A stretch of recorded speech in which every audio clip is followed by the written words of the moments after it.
Hello viewers, welcome to my YouTube channel. मैं हूं आपका दोस्त नरेंद्र अग्रवाल। दोस्तों, हमारा देश भारत परंपराओं का, व्रत और पर्वों का देश माना जाता है। भारत में मनाए जाने वाले विभिन्न व्रत और पर्वों के पीछे परंपरा के साथ ही एक गूढ़ संदेश भी होता है। और दोस्तों, ऐसा ही एक पर्व है बच्छ बारस, जिसे वत्स द्वादशी भी कहा जाता है। भारत में, खासकर राजस्थान में, बच्छ बारस का व्रत संतान की लंबी आयु और उसके उज्जवल भविष्य के लिए किया जाता है। हर वर्ष भाद्रपद में कृष्ण पक्ष की द्वादशी को बच्छ बारस के रूप में मनाया जाता है और इस दिन गाय व बछड़े की पूजा की जाती है। पूजन तथा उपवास करके स्त्रियां संतान की लंबी आयु और सुख सौभाग्य की कामना करती है। राजस्थान में यह पर्व कुछ खास होता है। इस दिन बच्छ बारस का चित्र बनाया जाता है और उसका पूजन किया जाता है। इसके लिए जल, भैंस का दही, भीगा हुआ मोठ, बाजरा, मोई, बाजरे के आटे में घी, चीनी इत्यादि मिलाकर बनाया गया एक मीठा पकवान जिसे मोई कहा जाता है बनाया जाता है। रोली, चावल, दूब, बासी रोटी और दक्षिणा चढ़ाकर बच्छ बारस की पूजा की जाती है और उसके बाद बच्छ बारस की कथा सुनाई और सुनी जाती है। मोठ, बाजरा और दक्षिणा सासू माँ को, यानी अपने पति के माँ को, अपनी पति की माँ को, सासू माँ को भेंट कर दी जाती है और साथ ही गाय के दूध और दही तथा चावल से बने पकवान इस दिन नहीं खाए जाते हैं। यानी कि गाय से प्राप्त कोई भी प्रोडक्ट इस दिन उपयोग नहीं लिया जाता है। इस पर्व को लेकर विभिन्न स्थानों पर प्रचलित नियमों में कुछ अंतर है, लेकिन इसका मूल संदेश एक ही है कि इस व्रत को संतान की खुशहाली, संतान के उज्जवल भविष्य के लिए किया जाता है और साथ ही यह पर्व गाय के पूजन से भी जुड़ा है। हिंदू धर्म में गाय को माता का दर्जा दिया गया है, अतः यह व्रत गौ संरक्षण का संदेश भी देता है। तो आइए इस वीडियो में हम जानते हैं बच्छ बारस की कहानी को।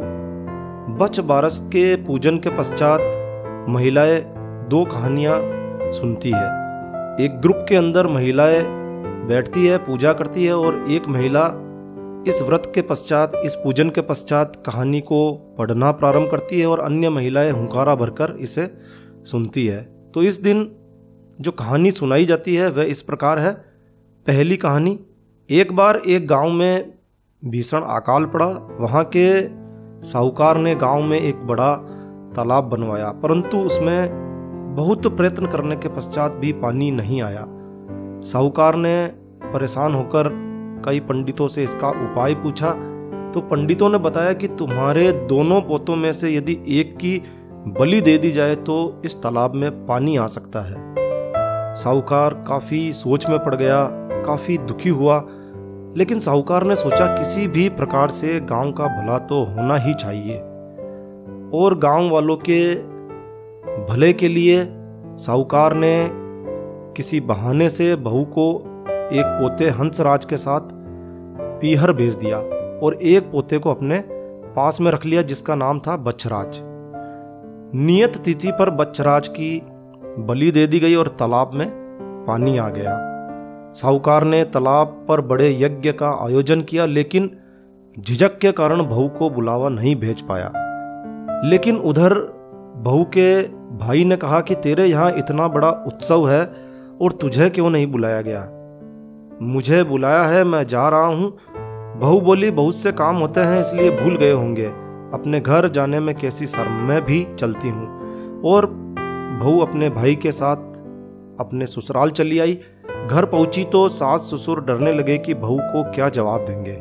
फिर भी सास बहू से बोली, चलो बच्छ बारस की पूजा करने तालाब पर चले। दोनों ने जाकर वहां पूजा की तो सास बोली, बहू तालाब के किनार कसुम्बल से खंडित करो। बहू बोली, मेरे तो हंसराज और बच्छराज है, मैं खंडित क्यों करूं? सास बोली, जैसा मैं कहूं वैसे करो। बहू ने सास की बात मानते हुए किनार खंडित की और कहा, आओ मेरे हंसराज बच्छराज लड्डू उठाओ। सास मन ही मन प्रार्थना करने लगी कि हे बच्छ बारस, मेरी लाज रखना। भगवान की ऐसी कृपा हुई, तालाब की मिट्टी में लिपटा बच्छराज व हंसराज दोनों दौड़े चले आए। बहू पूछने लगी, सासू जी ये सब क्या है? सास ने बहू को सारी बात बताई और कहा, भगवान ने मेरा सत रखा है। आज भगवान की कृपा से सब कुशल मंगल है। खोटी की खरी अधूरी की पूरी है। बच बारस माता, जैसे सास का सत रखा वैसे सभी महिलाओं का सत रखना, यही आपसे प्रार्थना है। और दोस्तों, दूसरी कहानी जो बच बारस के पूजन के पश्चात सुनाई जाती है वह इस प्रकार है। एक सास बहू थी। सास को गाय चराने के लिए वन जाना था। उसने बहू से कहा, आज बच बारस है, मैं वन जा रही हूं, तो तुम गेहूं लाकर पका लेना और धान लाकर उधेड़ लेना। चूंकि बहू कुछ काम में व्यस्त थी, उसने सासू की बात ध्यान से नहीं सुनी। उसे लगा कि सास ने कहा, गेहूंला धानुला को पका लेना। गेहूंला और धानुला गाय के दो बछड़ों के नाम थे। तो बहू को कुछ गलत तो लग रहा था, लेकिन उसने सास की आज्ञा का पालन करते हुए बछड़ों को काटकर पकने के लिए चढ़ा दिया। अब सास ने लौटने के बाद बहू से कहा कि आज बच बारस है, बछड़ों को छोड़ो, पहले गाय की पूजा कर लें। अब बहू डरने लगी, भगवान से प्रार्थना करने लगी। बोली, है भगवान मेरी लाज रखना। भगवान को उसके भोलेपन पर दया आ गई और हांडी में से जीवित बछड़ा बाहर निकल आया। सास के पूछने पर बहू ने सारी घटना सुनाई और कहा, भगवान ने मेरा सत रखा और बछड़े को फिर से जीवित कर दिया।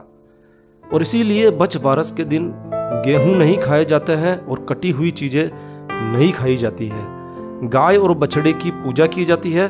तो है बच बारस माता, जैसे बहू की लाज रखी, ठीक वैसे ही सभी बहुओं की, सभी स्त्रियों की लाज रखना। खोटी की खरी, अधूरी की पूरी। और दोस्तों, इस प्रकार इन दोनों कहानियों को सुनकर पूर्ण श्रद्धा भाव से बच बारस माता से प्रार्थना की जाती है अपने बच्चों को लंबी उम्र के लिए, अपने बच्चों को उज्जवल भविष्य देने के लिए। तो इस प्रकार बच बारस माता का आशीर्वाद पाने के लिए स्त्रियां बच बारस के दिन विधिवत पूजन और व्रत रखती है और विधिवत तरीके से इन दोनों कहानियों को सुना और सुनाया जाता है। तो दोस्तों, ये जानकारी, पारंपरिक जानकारी खास आप लोगों के लिए तैयार की गई है। तो दोस्तों, यह वीडियो, यह जानकारी आपको अच्छी लगी हो, यूजफुल लगी हो, तो कृपया लाइक के बटन पर जरूर क्लिक कीजिए। और यदि आपने हमारा ये चैनल सब्सक्राइब नहीं किया हुआ है तो कृपया चैनल सब्सक्राइब कर लीजिए। एक नया वीडियो, एक नई जानकारी लेकर मैं आपका दोस्त नरेंद्र अग्रवाल फिर मिलूंगा। तब तक के लिए stay healthy, stay happy. Thank you for watching my video. Thanks. जय श्री राम, जय हनुमान।